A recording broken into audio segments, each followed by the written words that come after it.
Exit, no interface वीलैन फूट।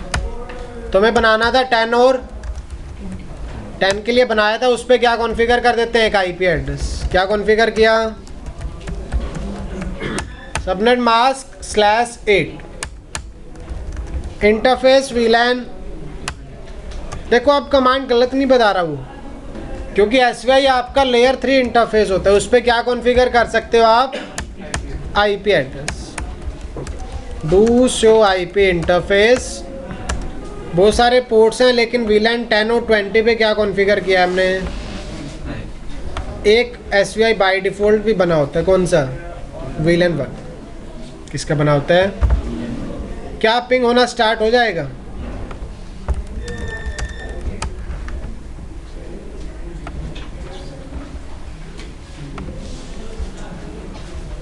Command तो हमने पहले यहाँ भी लिखी थी, अब आपके कमांड्स वैसे ये रहेंगी।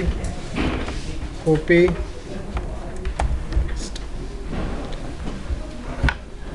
ठीक है, वेरिफिकेशन करें। वेरिफिकेशन करने से पहले आपको आईपी एड्रेस कॉन्फ़िगर करना पड़ेगा यूजर्स। आईपी एड्रेस तो कॉन्फ़िगर्ड है, क्या मिसिंग है, डिफ़ॉल्ट 10.1.1.100। इस यूज़र पे डिफ़ॉल्ट गेटवे का आईपी रहेगा 20.1.1.100।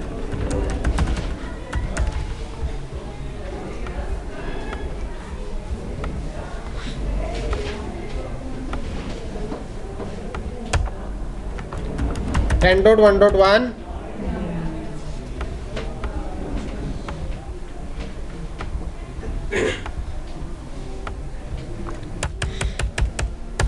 20.1.1.100। आप देखते हैं पिंग करके शायद हो जाए। सिमुलेशन मोड, आपका स्विच 2 अभी भी as a layer 2 switch act कर रहा है, उस पर हमने कुछ भी नहीं कॉन्फ़िगर किया लेयर 3। ये तो सेम ही वीलैन होगी, वीलैन 10 टू वीलैन 20।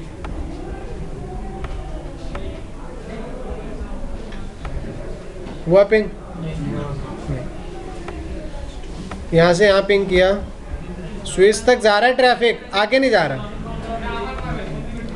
क्यों नहीं जा रहा, क्योंकि बाय डिफ़ॉल्ट जैसा कि मैंने यहाँ लिखा, राउटिंग इज़ डिसेबल्ड ऑन, ऐसे ही होता है बहुत बार। सारी कॉन्फ़िगरेशन कर देते हैं फिर भी पिंग नहीं हो रहा होता।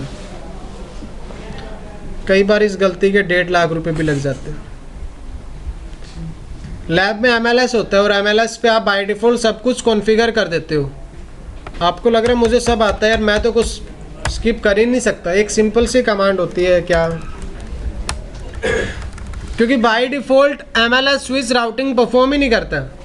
आप चाहे एसवीआई कॉन्फ़िगर कर दो, कुछ भी कॉन्फ़िगर करो, क्या परफॉर्म नहीं कर रहा होगा वो, राउटिंग। मतलब वो लेयर 3 के बेस पे ट्रैफिक फॉरवर्ड ही नहीं करता, क्योंकि बाय डिफ़ॉल्ट राउटिंग क्या होती है, तो बाय डिफ़ॉल्ट आपके एमएलएस पे कमांड चल रही होती है जो आपको कभी दिखेगी नहीं, क्योंकि बाय डिफ़ॉल्ट होती है नो आईपी। तो आपको याद रखना है यार, एमएलएस पे सब कुछ कॉन्फ़िगर करने के बाद आप क्या कॉन्फ़िगर करोगे, IP routing, otherwise inter VLAN communication नहीं हो। जैसे आप ये कमांड चलाते हो आईपी राउटिंग,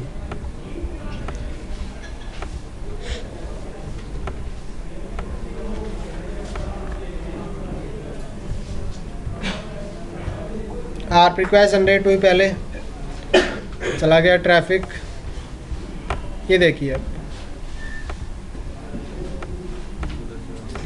पिंग हो रहा है इंटर विलन, दूसरी विलन में तो जा रहा है ट्रैफिक। ये विलन 10 में था आपका, जिसको पिंग कर रहे हो वो विलन 20 में है, देखिए आप।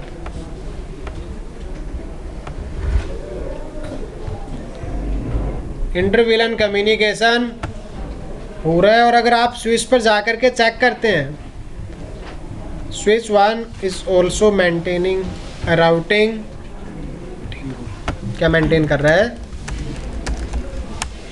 डू शो आईपी 10 का नेटवर्क चल रहा है कौन सी विलन में, 20 का network VLAN, do show IP, do show MAC address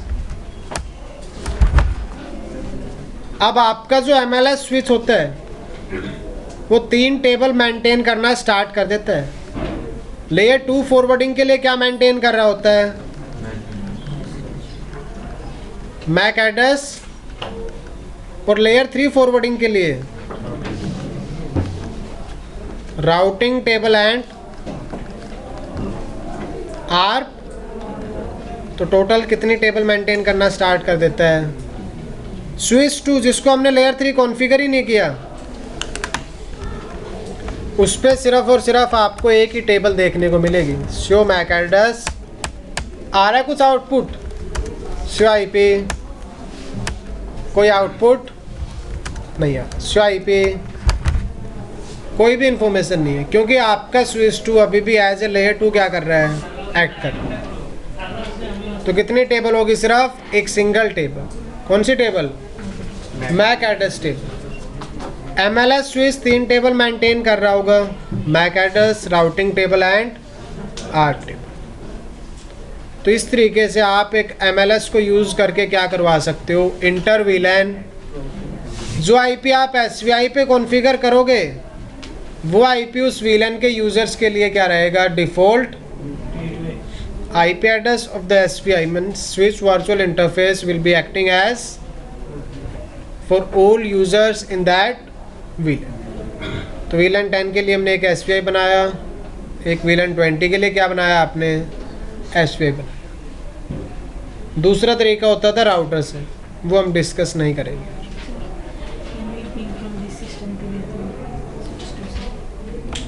From this, yes.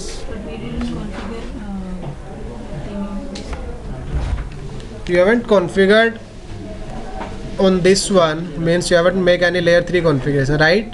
But what we have did, we have configured a default gateway, so it will forward traffic to switch 2. Switch 2 will forward it like layer 2, will hand over to switch 1. Switch 1 is having 20.1.1.100. Okay, so you can ping from here also.